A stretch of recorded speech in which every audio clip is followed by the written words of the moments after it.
Milk is a good source of calcium and जो calcium होता है वो आयरन के एब्जॉर्प्शन को कम कर देता है। सो पीपल, आपको ये मिस्टेक नहीं करनी है।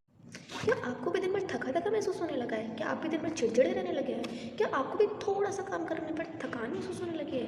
या फिर आपकी भी हथेलियों या फिर नाखूनों में हल्के गुलाबी की जगह सफ़ेद बनाने लगा है? तो दोस्तों, ये सारे लक्षण हो सकते हैं एनीमिया के। एनीमिया यानी कि खून की कमी। जी हाँ।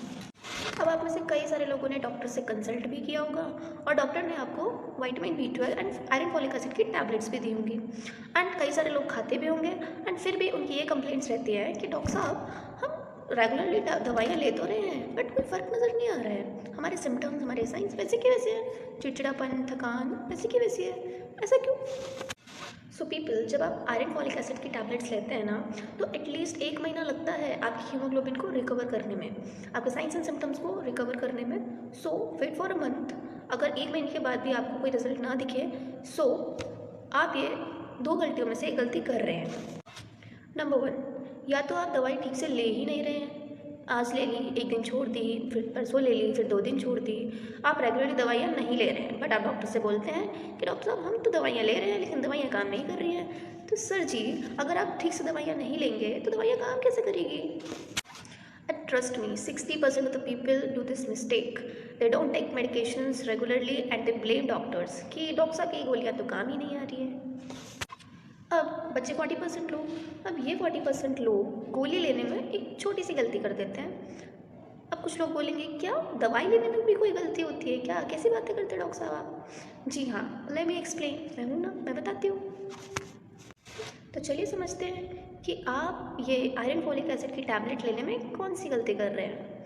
तो दोस्तों, क्या होता है ना, कुछ लोग ये जो आयरन की गोली है वो दूध, चाय, कॉफ़ी या कोई ऐसी चीज़ के साथ ले रहे होते हैं जो कि आयरन के एब्जॉर्प्शन को रोकती है। हाँ जी।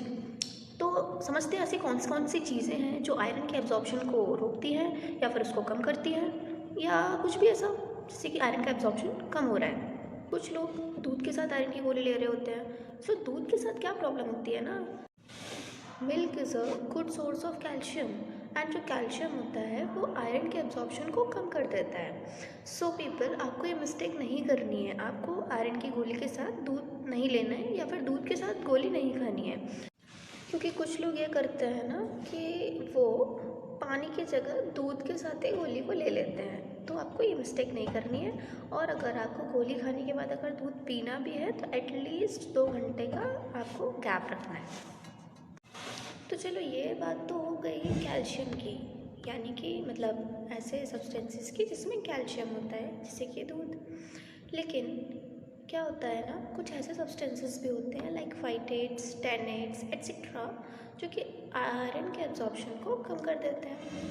अब फाइटेट्स एंड टैनेट्स सबसे ज़्यादा किसमें मिलते हैं? Tea, coffee, green tea, soybean, red wines etcetera. So इन सब्सटेंसेस में आपको ये टैनेट्स, फाइटेट्स मिलते हैं जो कि आयरन के एब्जॉर्प्शन को कम कर देते हैं। इसलिए आपको आयरन की गोली इन सभी सब्सटेंसेस के साथ नहीं लेनी है, ठीक है? याद रहेगा। यही मिस्टेक्स है जो बहुत सारे लोग करते हैं एंड बाद में बोलते हैं कि डॉक्टर साहब की दवाई तो काम ही नहीं कर रही है, हमारा खून की कमी है, हमारा एनीमिया तो ठीक ही नहीं हो रहा है। सो पीपल, इस मेरी एडवाइस को फॉलो कीजिए and you will see the results with in 1 month.